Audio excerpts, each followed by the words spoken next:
Obviously, have to get all the grips off. I personally like to get them all off at once just because I find this the most tedious part. So if I can smash it all out at once, it's pretty easy just to lay the paper on, throw the grip on, and then the pods are good to go. So that's how I like to do it. Everyone's a little different, but it's nice when the grip's like that, flies off.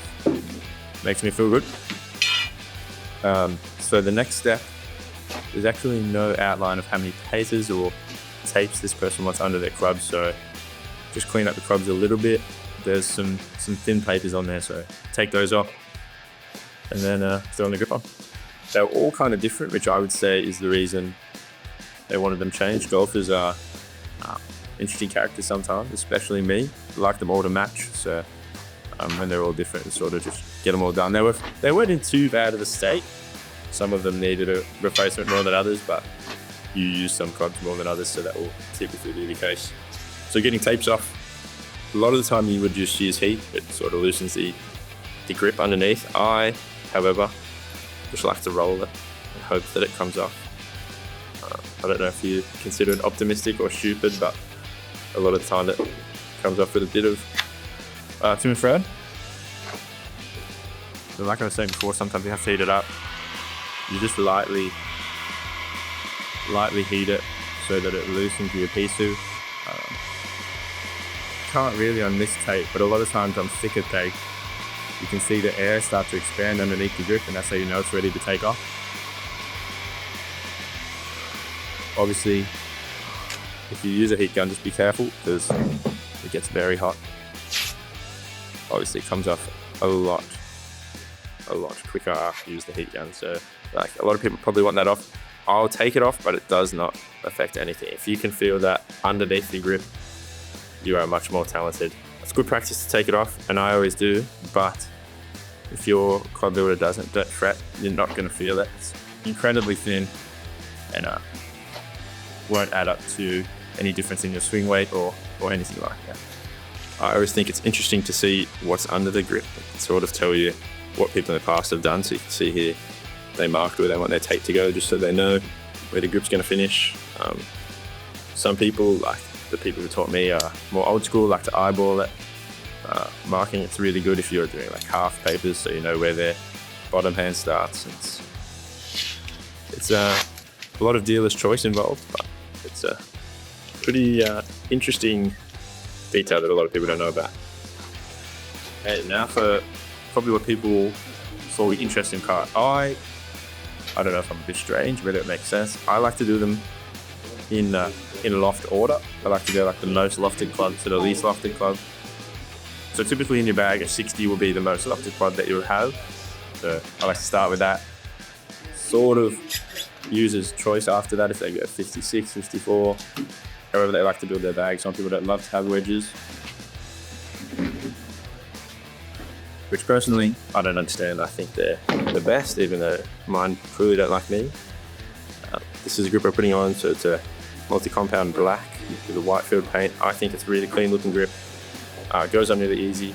Another trip a lot of people don't know, there's plastic on it. Normally it loosens when it expands around the bottom, but if you just smack it on the ground, it comes off, which makes it a lot easier to regrip. So this is where their black mark is actually going to help me. I know where to put the tape to now, which helps. So I've done a few, so I'm relatively good at just eyeballing the length of the tape. It takes a bit of getting used to. I like to take it. A lot of people like to wrap it before they take it off.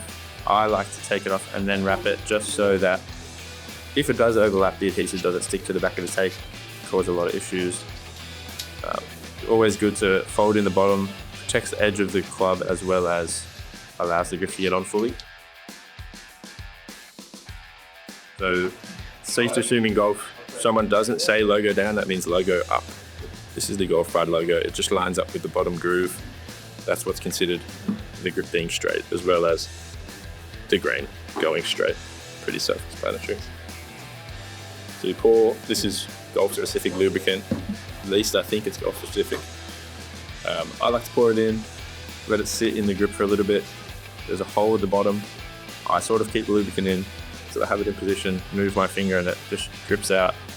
I can use that to sort of coat the tape. And then hopefully, if you've used enough, it'll just slide straight on.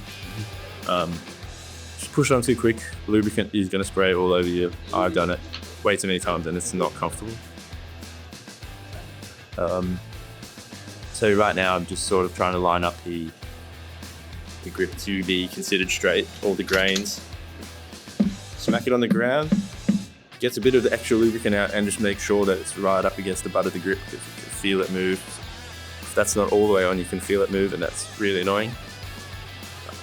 One more eyeball, looks good, on to the next one.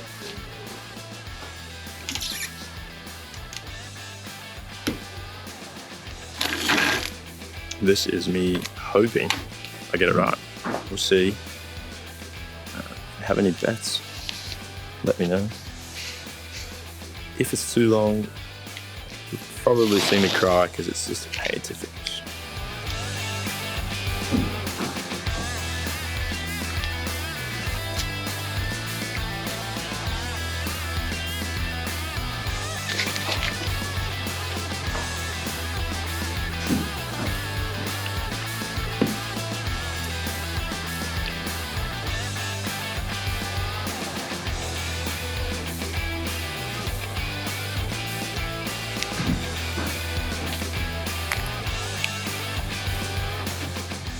I don't know if you can see that, but that's exactly what I mean, where if you're standing too close or directly behind it, you can copper spray, which is never fun.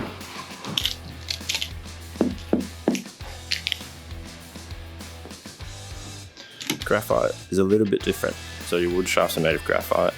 Some iron shafts will be made of graphite as well.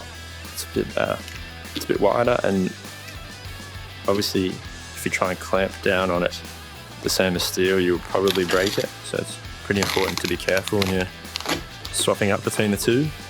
Thankfully, hope you can see that black mark's back, which makes my job so much easier.